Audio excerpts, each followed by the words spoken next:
લોકમત ન્યૂઝમાં આપનું સ્વાગત છે। વડોદરા જિલ્લામાં સ્થાનિક સ્વરાજ્યની ચૂંટણીને લઈને રાજકીય ચહલપહલ વધી છે। તે વચ્ચે અનગઢ ગામ ખાતે ભારતીય જનતા પાર્ટીના જિલ્લા પંચાયત ઉમેદવાર બીરેનભાઈ પટેલના ચૂંટણી કાર્યાલયનું ભવ્ય ઉદ્ઘાટન યોજાયું હતું। આ કાર્યક્રમમાં વાઘોડિયા વિધાનસભાના ધારાસભ્ય ધર્મેન્દ્રસિંહ વાઘેલા, વડોદરા જિલ્લા ભાજપ પ્રમુખ ડોક્ટર બીજે બ્રહ્મભટ્ટ તેમજ પ્રદેશ ઉપાધ્યક્ષ રસિકભાઈ પ્રજાપતિ ઉપસ્થિત રહ્યા હતા। સાથે જ અનગઢ 1ના ઉમેદવાર દિલીપસિંહ ગોહિલ, અનગઢ 2ના નરેશભાઈ ગોહિલ, કોયલી 1ના પૂનમભાઈ જાદવ અને કોયલી 2ના ઉમેદવાર લક્ષ્મણભાઈ દેસાઈ સહિત તમામ ઉમેદવારો અને આગેવાનોની હાજરી નોંધાઈ હતી। કાર્યાલયના ઉદ્ઘાટન પ્રસંગે લોકો દ્વારા મહેમાનો અને ઉમેદવારોનું ઉષ્માભર્યું સ્વાગત કરવામાં આવ્યું હતું। દીપ પ્રાગટ્ય સાથે કાર્યક્રમની શરૂઆત કરવામાં આવી હતી, જ્યાં વિકાસના મુદ્દા ઉપર ખાસ ભાર મુકાયો હતો। ઉમેદવારોએ અનગઢ ગામમાં બાકી રહેલા વિકાસ કાર્યો ઝડપથી પૂર્ણ કરવાની તથા વિસ્તારના સર્વાંગી વિકાસ માટે પ્રતિબદ્ધતા વ્યક્ત કરી હતી। આ પ્રસંગે મોટી સંખ્યામાં ગ્રામ્યજનો હાજર રહીને ઉમેદવારોને શુભેચ્છા પાઠવી હતી।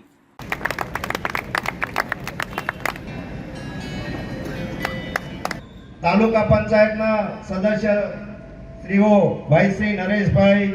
વડોદરા જિલ્લો અને ગુજરાતભરની અંદર સ્થાનિક સ્વરાજ્યની ચૂંટણી છે, ત્યારે વડોદરા જિલ્લાની અંદર આવતી આ અનગઢ જિલ્લા પંચાયતના મધ્યસ્થ કાર્યાલયના ઓપનિંગની અંદર ગનગઢની અંદર આવતી 4 તાલુકા પંચાયત, કોયલી 1, કોયલી 2, અનગઢ 1, અનગઢ 2 અને આ અનગઢ જિલ્લા પંચાયતના મધ્યસ્થ કાર્યાલયના ઉદ્ઘાટન પ્રસંગે આપણા ધારાસભ્ય ધર્મેન્દ્રસિંહ વાઘેલા અને અમારા જિલ્લા ભાજપના પ્રમુખ શ્રી બીજે બ્રહ્મભટ્ટ અને ઉમેદવાર એ બધા જ સાથે મળી અને કાર્યકર્તાઓ આજે આ ઓપનિંગનું કાર્યાલયનું ઓપનિંગ છે, ત્યારે તમામ તાલુકા પંચાયતના સભ્યો અને કાર્યકર્તાઓ મોટી સંખ્યામાં ઉપસ્થિત છે। ત્યારે આ ચૂંટણી છે, ત્યારે આ ચૂંટણીની અંદર બધી જ તાલુકા પંચાયત, જિલ્લા પંચાયત તમામ કાર્યકર્તાનો ઉત્સાહ છે કે જંગી બહુમતીથી જીતે અને હું તમામ કાર્યકર્તાને શુભકામના પાઠવું છું કે આપ સૌના પ્રયાસથી એ 4 તાલુકા પંચાયત અને આ જિલ્લા પંચાયત અમે બહુમતીથી જીતવાના છે।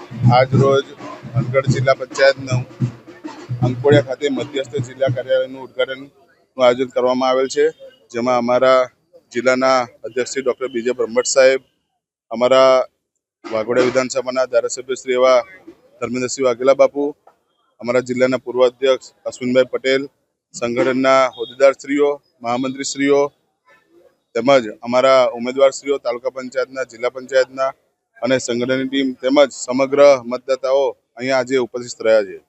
ખૂબ સારા કામ કર્યા છે અનગઢમાં। હજુ બી કયા એવા કામો બાકી રહેશે તો જલ્દીમાં જલ્દી પૂરા કરવા? ભારતીય જનતા પાર્ટીએ અમને બીજી વખત તક આપી છે। ગત વખતે અમને તાલુકા પંચાયતની ચૂંટણીમાં અમને તક આપી હતી। આ વખતે મારું કામ જોઈ અને લોકોનું આશાને માન આપી મને જિલ્લા પંચાયત લડવાની ફરી વખત તક આપી છે। અમે ગયું 5 વર્ષોમાં દરેક વિસ્તારમાં ડેવલપમેન્ટના કામો કર્યા છે। પ્યોર બ્લોક હોય, પાણીની લાઈન હોય, ગટરની લાઈન હોય, ધાર્મિક સ્થળોનો વિકાસ હોય, સામાજિક સ્થળોનો વિકાસ હોય, દરેકમાં અમે સહભાગી થઈ સરકારની ગ્રાન્ટો જન સુધી પહોંચાડી છે અને આવનાર સમયમાં અમે જંગી બહુમતી જીતીને દરેક લોકોની સેવાનો લાભ લઈશું અને જે કંઈ નાની મોટી સમસ્યાઓ છે, બાકી પડતરના કામોના પ્રશ્નો હશે, એ પણ અમે ત્વરિતપણે સોલ્વ કરીશું। 26 એપ્રિલે સ્થાનિક સ્વરાજ્યની ચૂંટણીઓનું આયોજન થયેલું છે। એમાં નગરપાલિકા, તાલુકા પંચાયત અને જિલ્લા પંચાયતની ચૂંટણીઓ છે। એ અન્વયે અમારા અનગઢ સીટના ભારતીય જનતા પાર્ટીના ઉમેદવાર શ્રી બીરેનભાઈ પટેલનું જિલ્લા પંચાયતના સીટનું આજે કાર્યાલયનું ઉદ્ઘાટન છે। ઠેર ઠેર કાર્યાલયોના ઉદ્ઘાટન થઈ રહ્યા છે। પ્રચંડ જનમેદનીનું સમર્થન મળી રહ્યું છે। ત્યારે આજે ઉદ્ઘાટન પછી પણ અમને વિશ્વાસ છે કે બીરેનભાઈ પટેલને પ્રચંડ જન સમર્થન મળશે અને ભારે બહુમતીથી એ વિજયી થવાના છે। અસ્તુ, વંદે માતરમ, ભારત માતા કી જય।